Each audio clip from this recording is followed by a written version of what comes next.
Hello and welcome to episode 298 of the Clean Energy Show. I'm Brian Stockton. I'm James Whittingham. This week, full team coverage of the Bad Bunny Super Bowl halftime show, including why the Puerto Rican power grid was prominently featured in the show.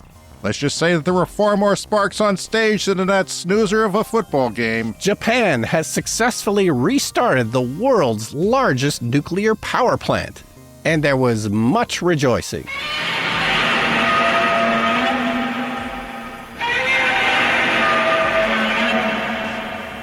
Canada brings back its EV rebate. Will I use it to buy the first electric Ferrari that was announced this week? No. Apparently there's a $50,000 price cap. But that's right, James. Ferrari is going electric, and the interior of the car is being designed by Johnny Ive, famous for his design work at Apple. So the new electric Ferrari will have no headphone jack and a charging port underneath the car with a connector that will change every 2 years. All that more in this edition of the Clean Energy Show. And also this week's show, our climate lawyer friend Glenn Wright updates us on some coal litigation and the pain of the local community fighting back. And that will be after the lightning round. How was your trip to Toronto, Brian? Yeah, it was great. I had just a quick few days trip to Toronto. First to complain about the weather. Yeah, it was cold there, wasn't it? Yeah, normally Toronto is pretty mild for Canada. But it was minus 21 with a wind chill of in the minus 30s. And I was walking through puddles here while you were going to cold weather. You know, the newscasters on the cable news network who are based in Toronto said Canada's under a deep freeze. And it's like, no.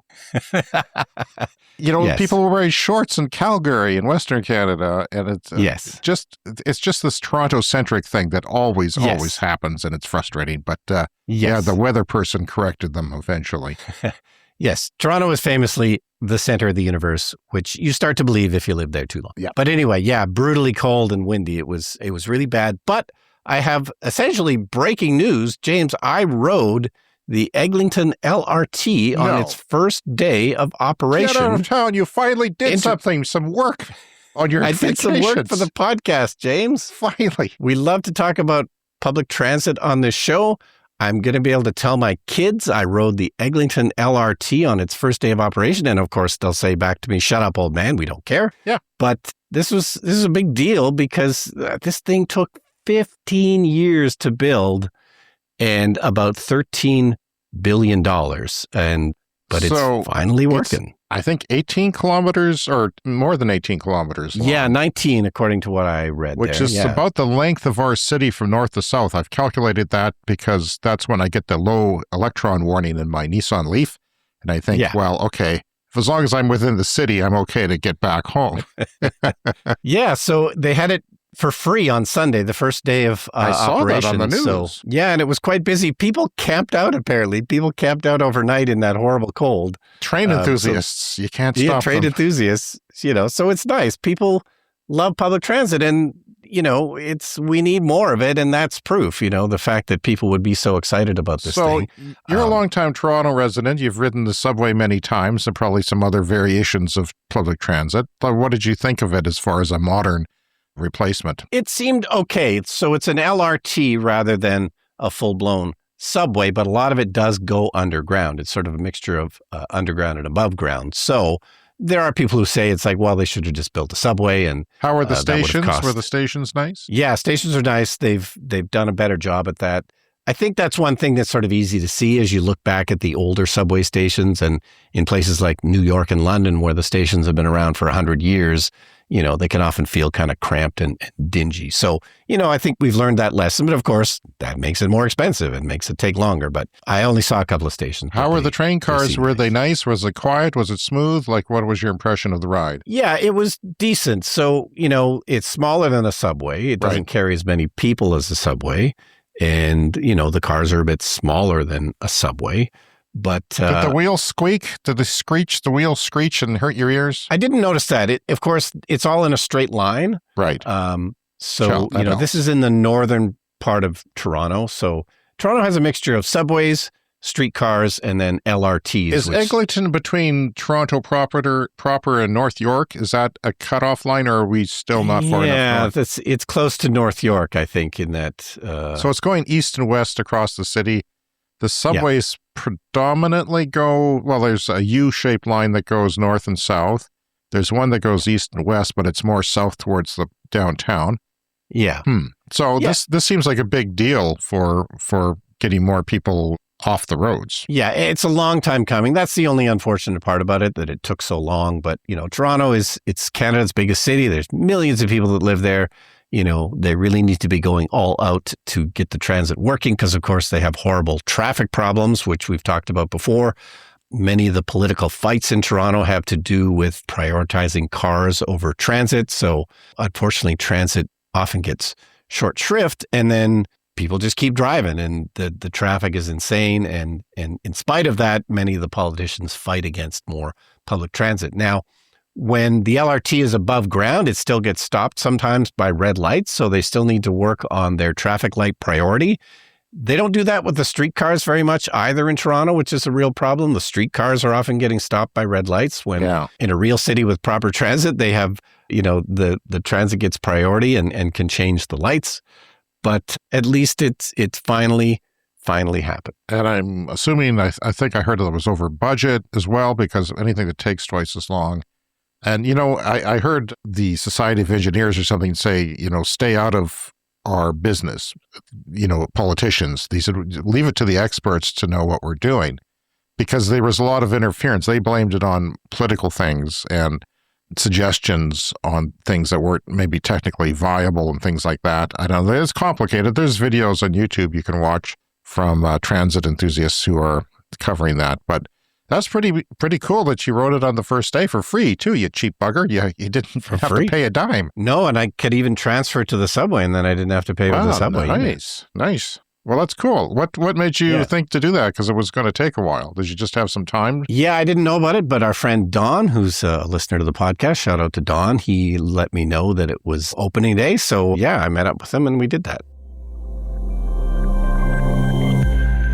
All right, moving on. From Power Magazine, Japan has restarted the world's largest nuclear power plant. It's nearly 8 gigawatts, this plant. This thing is absolutely massive. It's the Kashiwazaka Kariwa plant in the Niigata region of Japan. And it was restarted just yesterday as we record this, February the 9th. There's 7 total reactors and, about 8 gigawatts. They tried to restart it in January, but they got some warning lights and stuff, so they sort of shut it down for a while. Japan, as you may recall, shut down all of their nuclear reactors after the 2011 Fukushima disaster. I don't know how they did that. How do you, because it's most of your electricity, how do you shut it down? Yeah, I was wondering exactly the same thing. It's kind of a miracle that they pulled that off, but, for whatever reason, they could do that. This one was not affected by Fukushima, but they shut it down anyway. 2007, there was another earthquake where they had shut it down for some of them for as long as 3 years. So earthquakes are the major issue there in terms of nuclear reactors in Japan. But they are. This is now the 15th reactor in Japan that's been brought back online since they shut them down after Fukushima. They're planning to, restart the industry so they can get to carbon neutral by 2050 and reduce their reliance on fossil fuels, a lot of which is imported liquefied natural gas. And, anytime you have to import energy, it's never a great thing in terms of your energy security. Their prime minister was reelected in a landslide victory just a few days ago and is a proponent of nuclear power as an economic engine for the country. So the plant now has a 50-foot high wall to protect against tsunamis. So hopefully that does the trick. There's tsunami-proof walls? That's a strong wall. I'm 50 just saying. feet high. Yeah. And if there's a, fishing boat or something that hits that wall with the water, I wonder. I don't know. Serving up Spanish hits and joined by special guests Lady Gaga and Ricky Martin. Bad Bunny put on a halftime show that's got people talking. I knew he was really going to put the Latino culture at the forefront, and he really did that. He shouted out Latin American countries, also Canada and the U.S., holding up a football that said, "Together we are America." I know this is going to be controversial because some people didn't like the show. I thought it was the best one I've ever seen, and I'm including Prince in that. I just thought it was really, really, really well done for what they were trying to accomplish. And of course, there was political Easter eggs in there and different subtle messages that I like to see, especially in current times. But my Twitter feed lit up with power grid references. I guess I follow a lot of power grid experts, which is something that I try to include on the show, but it's often a very technical thing just for other power grid people. But that's part of renewables, right? Is changing your power grid to suit renewables. But it lit up with all this references because he had power poles in the set, this very elaborate set that had sugarcane fields placed in the middle in a house and shops and all kinds of people. An actual real wedding took place, which I didn't know until after the fact, that it was not staged. It was a real wedding. So energy journalist Alexander Kaufman wrote, Puerto Rico hasn't had a reliable grid in a decade. The grid sends occasional surges through the wires that fry appliances. That's not good. And a territory that is impoverished partially, that you would lose your appliance due to the power grid. Electricity rates are among the highest in the entire United States, which is not good unless your income is high. This is not the richest part of the United States. Heat waves are getting intense in the summer, and outages mean air conditioning is no guarantee for an aging population, he writes.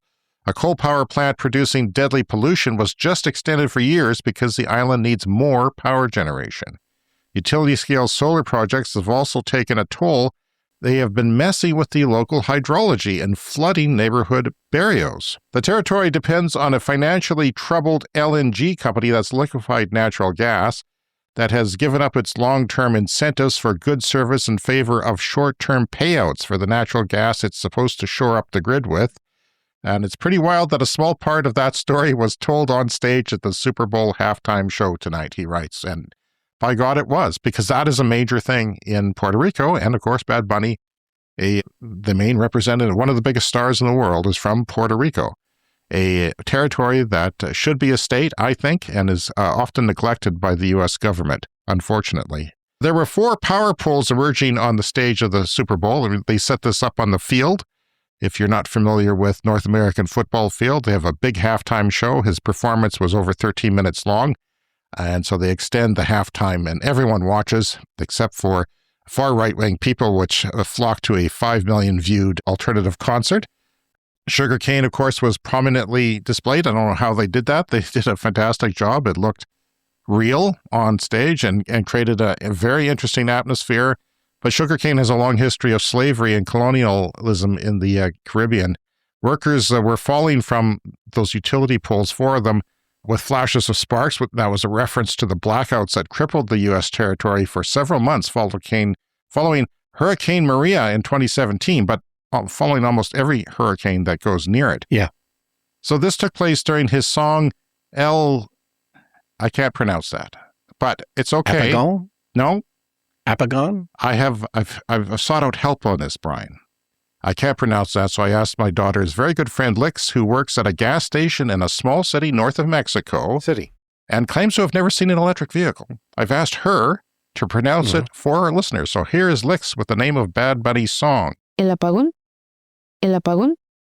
There you go. El apagón. There you go. Thank you, Lix. It means blackout. The song in English means blackout.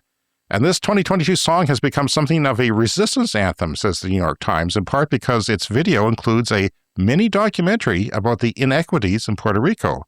Puerto Rico sits in the main pathway of Atlantic storms, moving west over warm tropical waters. The power grid there gets hit frequently by strong hurricanes, even when the worst part of the storm doesn't make landfall. Much of Puerto Rico's power infrastructure is old, poorly maintained, and vulnerable to extreme weather, especially hurricanes. We've talked a lot about how people, if you can afford it, are putting solar and batteries into their homes because of that. And that's a big incentive. Of course, if the power is expensive, then that becomes a better proposition for you financially. Power lines and transmission equipment are often exposed to these storms, and damage in one area can lead to a triggering of widespread outages across the island. Widespread means 80% of the island's 3.3 million residents for weeks a month without electricity. And if you don't know where Puerto Rico is, because I know I was looking at this, a lot of our listeners aren't from North America. Basically, south of Florida, you've got your Cuba. Then you move east, and you've got the Dominican and Jamaica, and then it's Puerto Rico. And then a little bit more, if you take a plane ride, you get to Epstein Island, which is in the Virgin Islands. So it's just... Well, I've been there many times. Yeah. Oh, of course. You're in the Epstein files, Brian. We know that.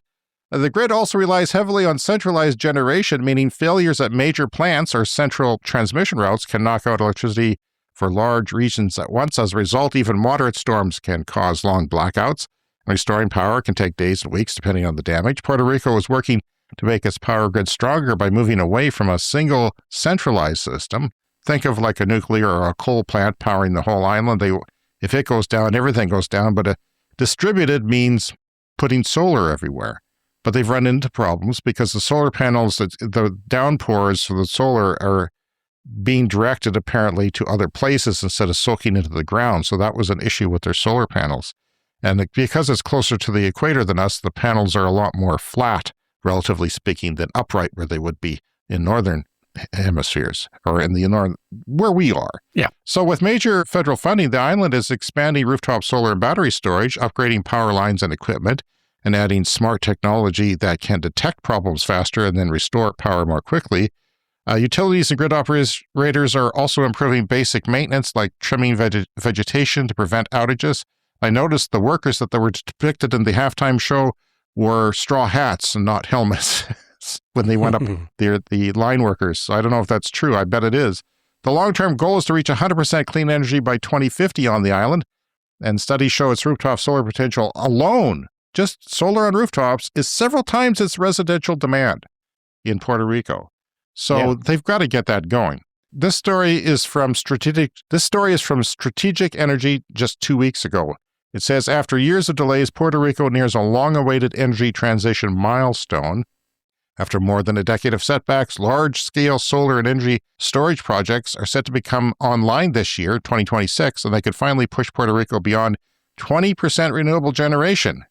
Meanwhile, 10% of electricity customers already produce their own power, which is great, and that is largely backed by batteries. But again, those are people in the middle class who can afford it.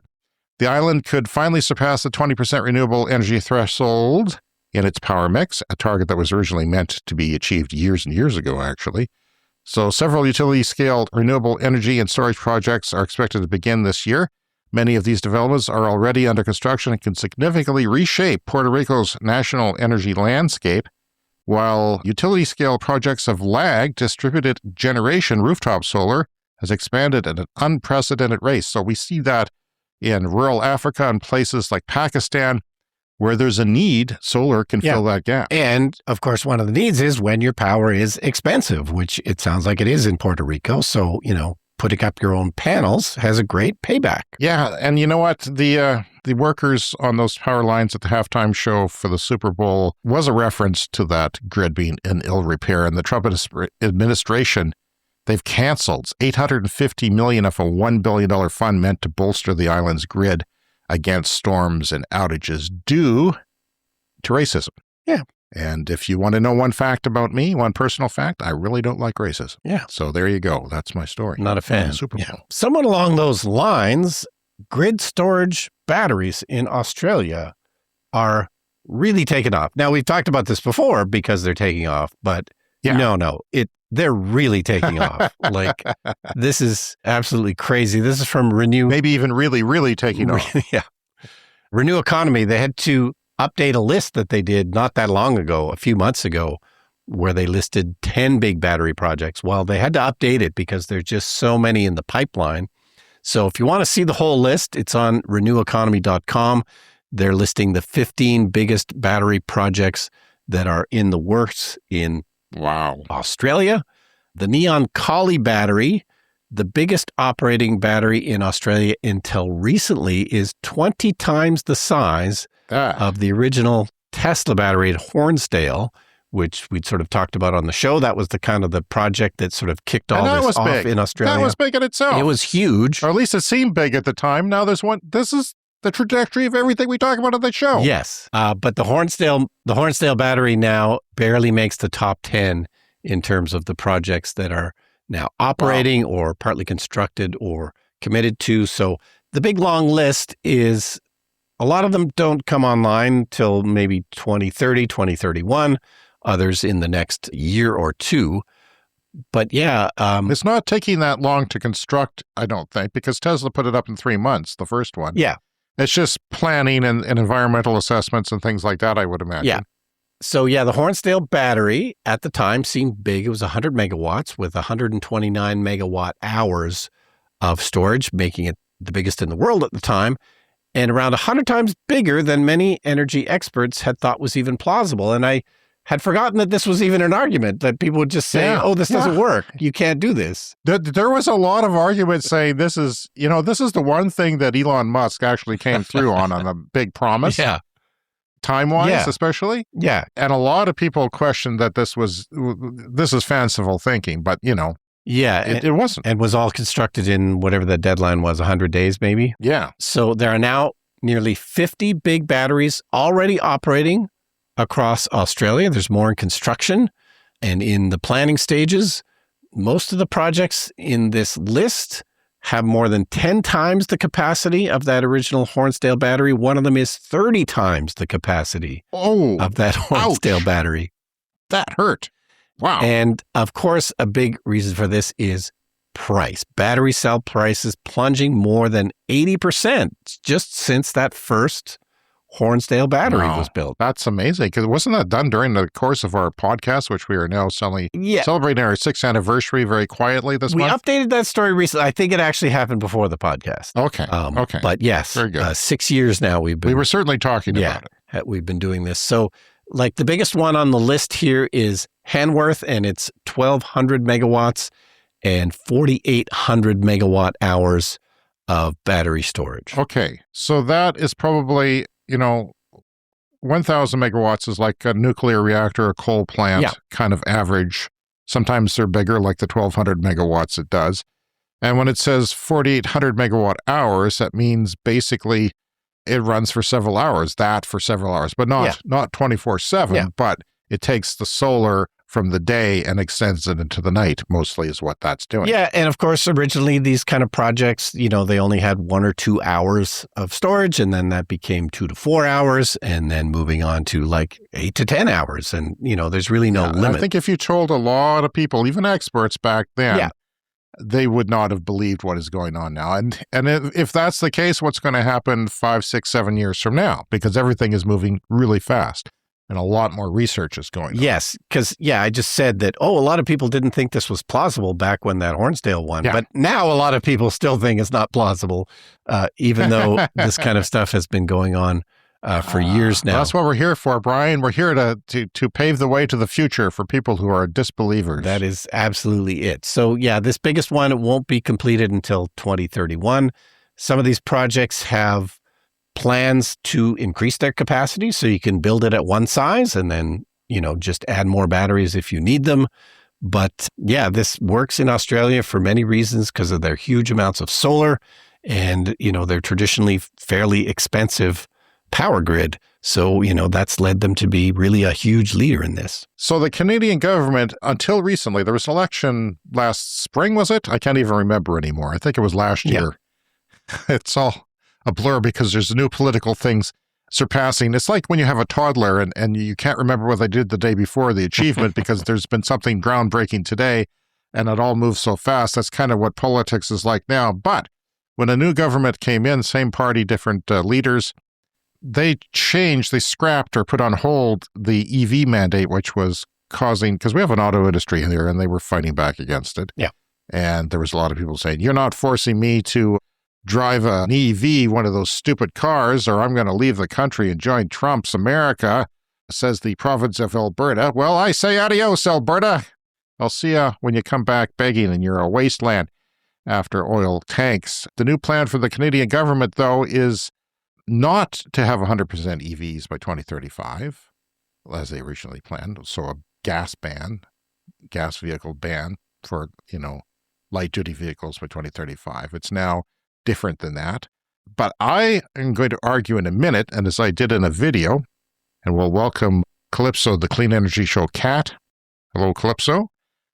Looking very clean and frisky today. Rubbing her face on the microphone. But yet will not say anything to our listeners, which is kind of rude, I think. But anyway, the new plan for the Canadian government is on zero-emission vehicle mandates, or ZEV or ZEV rebates that are coming with $2.3 billion. They're bringing back the rebates which were paused, which gave me pause because the old program ran out early in 2025. I use that to buy our car, the Chevy Bolt, for my wife, uses it for her work. And I'm getting uncomfortable with GM products, so I'm not sure if I want to stick with that Bolt or try and get something new. But anyway, they're bringing back $5,000 rebate for people, but it runs out. It's going to be lower in 2027, which should make sense because vehicles should get cheaper and it should be like that. But, I don't know. We'll see what happens. I'll be keeping a close eye on the market. You do get, again, $2,500 for plug-in hybrids. I think they have to have a minimum all-electric mileage, but most of them will cover that now, I think, if not all of them that are available in Canada. So yeah, the rebates will shrink over time, $4,000 in 2077, $3,000 in 28-29, $2,000 in 2030. Better to have something, and it'll shrink also for the plug-in hybrid rebates. So the new rules say that it must be under $50,000 and built in a free trade country. So the Chinese vehicles that are coming will not qualify for rebates, so they won't be even cheaper. The Canadian-built ZEVs are exempt from the $50,000 cap, but that's only the Pacifica Hybrid, which is a minivan, plug-in electric minivan, and a Charger Daytona, which no one likes, especially the market that would buy that car. So Tesla, the only thing that's qualifying right now is the Model Y rear-wheel drive, $49,990, made in Germany, which has a free trade agreement with Canada. Now, Brian, I made this video that I put on our Patreon and various outlets last week, and I was arguing that maybe it doesn't matter. Maybe we don't need a 2035 gas ban. And the way I looked at it is I looked at the past 10 years, what has happened over the past 10 years compared to now, because that is 10 years into the future. So let's look back. 10 years ago, only 565,000 EVs were sold per year 10 years ago. Now it's 20.7 million per year, 37 times increase in the last 10 years. And that was a slow, gradual buildup. And now we've hit the ground running. The next 10 years, I'm guessing, will not be the same rate. They might peak at some point, like the S-curve does. And, some adopters just won't, the top 20% won't finish that, but we'll see. So that is less than 1% of new car sales 10 years ago. 25% is the percentage of EVs that are part of new car sales worldwide now. That may not seem like that if you live in North America, but that is what is going on. The number of engineers working on EVs or batteries in 2015 was in the tens of thousands. And now there may be 500,000 engineers worldwide working on this problem. So that means developments, improvements, price improvements, technology improvements, battery chemistry improvements. Investment in EVs and batteries in 2015 was around $10 billion US. And investment in EVs in 2025 is up to $300 billion. So $300 billion now, $10 billion investment back then. What happens when that investment becomes like that? There are improvements and, financial learning things in the manufacturing of EVs and batteries as well. In 2015, there was approximately 3 gigafactories for batteries worldwide. And and now there's 250. Wow. So we went from 3 gigafactories to 200. We used to have, when we started the show, gigafactory announcements, like it was a big deal. Yeah. Yeah, now it's like a daily thing. So that's a growth of like 50 times. By 2025, with a peer-reviewed breakthroughs, there were many hundreds of battery breakthroughs per year now that are peer-reviewed. But 10 years ago, they were still young in the development of these batteries that they use for EVs. And things are in full swing now, with over $1 trillion being invested in batteries and EVs in the whole system annually now. And 2015 average range for an EV in North America, Brian, was 140 miles. Yeah. And that's grown by about 2.5 times. The average range that EVs that you buy have is about 2.5 times larger now. Now, I don't see that growing in the next 10 years because there's a cap on what you need. Yeah. You don't want to carry around a giant battery with 1,500 kilometers range, although some Chinese companies are doing just that for some reason. Maybe just to get headlines, I don't know. So 2015, fast chargers in North America were around 4,000 back then, and now they're 75,000. So Wow. You could argue that, well, the infrastructure takes years and years to build. Well, it went from 4,000 to 75,000. It's not nothing. A 19 times increase is not nothing, and that's going to increase as well. It's going to keep continuing. Yeah, and all of this happening in the last 10 years. Absolutely wild. All right, if you want to contact us, drop us a line by email, cleanenergyshow@gmail.com, and you can always leave us a voicemail, speakpipe.com/cleanenergyshow. And the Clean Energy Show podcast is made possible by listeners who support us on Patreon. So we thank you all for doing that. Visit patreon.com/cleanenergypod now and support this podcast for as little as $1 per month. And you'll get perks like ad-free episodes, exclusive access, and discounts at our merch store, early access to our episodes, and all kinds of behind-the-scenes material and stuff like that. Thank you credits and verbal shout-outs on our audio podcast. Coming up next is the lightning round.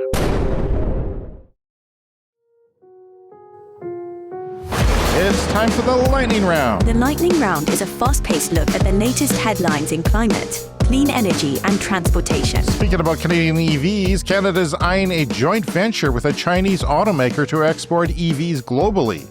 We talked last week about how cars in Canada are mostly not sold in Canada. The ones that are made here, it's like 20% of them are sold here. So if you manufacture cars, and that is important to us, you have to export them.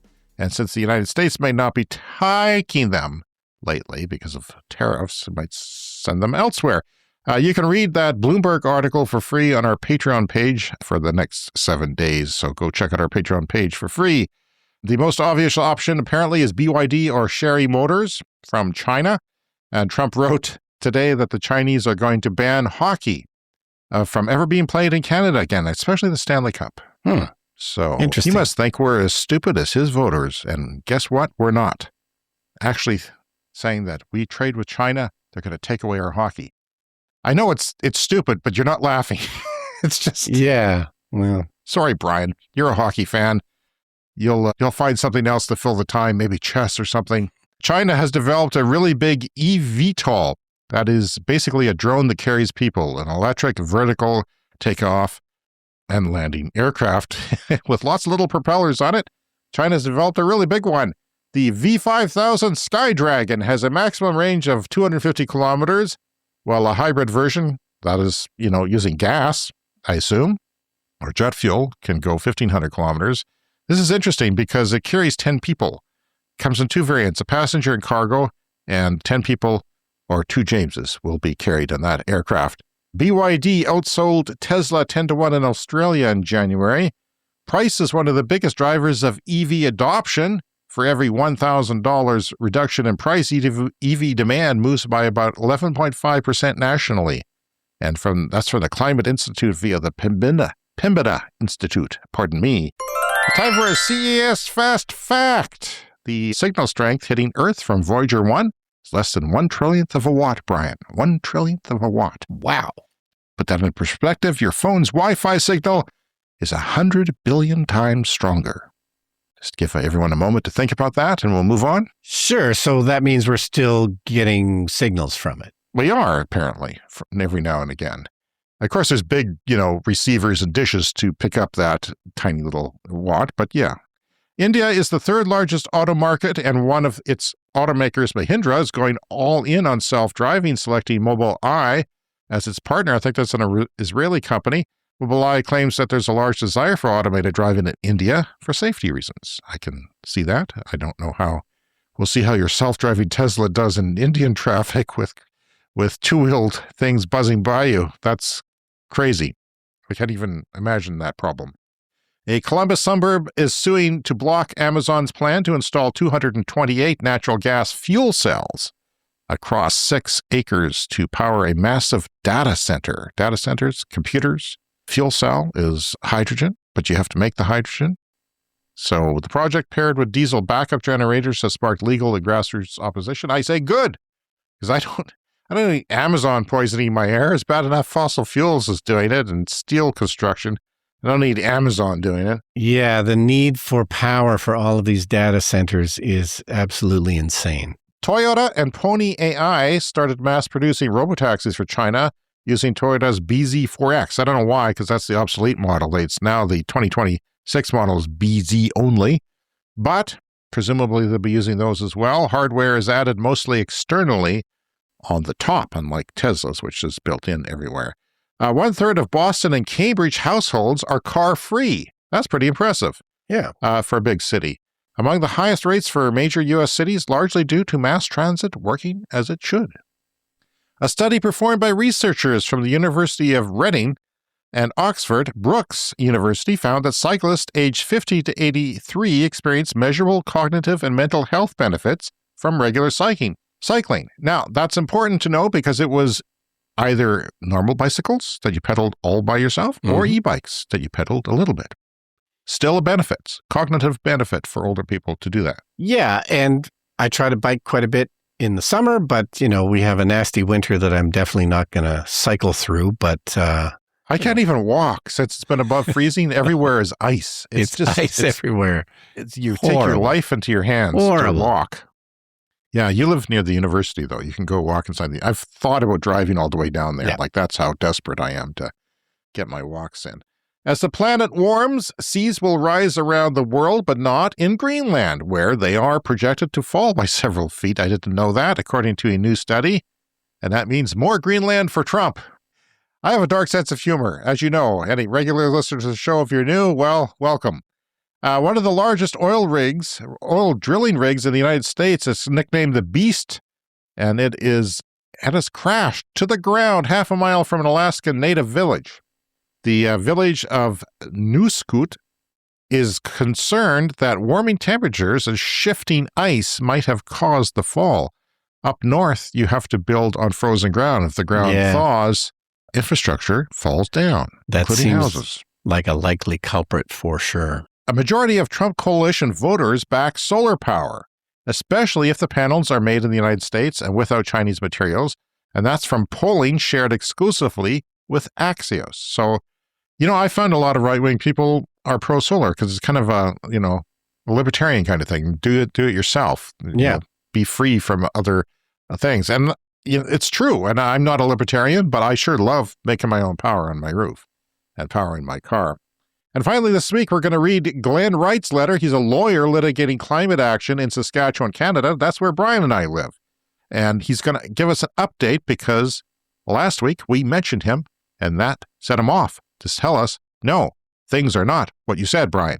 He says, "Good morning, James and Brian. I just wanted to inform you that we are appealing the coal decision that Brian mentioned had failed on the last episode of the show." Brian, never mention lawyer stuff. Yeah. He could sue you. I'm going to have to lawyer up. Brian has a very nice home theater system, and it could be yours, Glenn, with a simple lawsuit. Although the coal decision, he writes, came out of January 12th, it took a bit of time for us to assess what grounds we should appeal on and to get the permission instruction from the clients, the SES and the CPJ, and the 3 individual clients, one of which we interviewed on the show, which was a 12-year-old climate activist. And there's press release attached, which I'm going to try and get into the show notes. We are facing some backlash from coal workers and the social media posts on a local pro-fossil fuel energy podcaster's social media that's called Pipeline Online. These guys suggest they may even sue the applicants, sue the 12-year-old for losing their jobs. And they've also said that, accuse them of that we are merely attention-seeking and trying to create a Saskatchewan Greta Thunberg out of our 12-year-old applicant. Of course, this is not true, he writes. And of course, this is where I get mad. Yeah. This is just garbage. I'm going to interject in Glenn's letter here. I just, when coal workers in Appalachia were really up in arms, and there used to be a big political thing about that down south. And my analogy was like they're a security guard at Auschwitz, complaining about losing their job. It's like you're working in an industry that's killing people. Yeah. And you have this cognitive dissonance of it. And it's not only that, but climate change is so goddamn obvious where we live now in southern Canada. Like there's smoke every day in the summer. You can't not notice that the climate has changed. You don't have to be very old. Even my kids know the climate has changed. And they're like less than 20 years old on average. So it's ridiculous. If working for an industry that kills other people isn't enough, some studies show that miners in Appalachia have higher risks of dying from respiratory diseases, potentially losing a decade of their life, but that's okay because we're doing good right now. Yeah. Well, coal mining has always been like one of the worst possible jobs you could have. But if it's what you know and what you're used to, I could certainly see where, you might want to. The alternative is poverty. That was the problem with Appalachia. Yeah. And, all of these discussions need to start with what to do for the workers. And, that's always been done to varying degrees in different places, where these jobs are going to be displaced, but there can be a plan to transition those jobs. Now, did you know, Brian, that there's even radiation factors in coal-generating electricity plants, primarily from naturally occurring uranium and thorium concentrated in the fly ash, leading to an environmental dispersal and potentially higher radiation exposure than nuclear plants. So it's worse than working at a nuclear plant. Wow. For the same energy output. But back to Glenn's letter. So he says, if you both could, please mention that there is a petition that people interested in clean energy should consider signing. It's on the Canada Parliament webpage, and it's called Petition E7114. That's Petition E7114. If we can get over 500 signatures, then Green Party member Elizabeth May will present it in the House of Commons. I think the Green Party only has one seat in the House of Commons, and it's Elizabeth May, a longtime former leader of the Green Party of Canada. So if they get 500, she will present the petition. I know that some of your listeners may find it offensive that the petition merely calls for a level playing field in that subsidies for fossil fuel infrastructure must be at least matched dollar for dollar to renewable energy. But I don't think we should make a desire for perfection be the enemy of progress.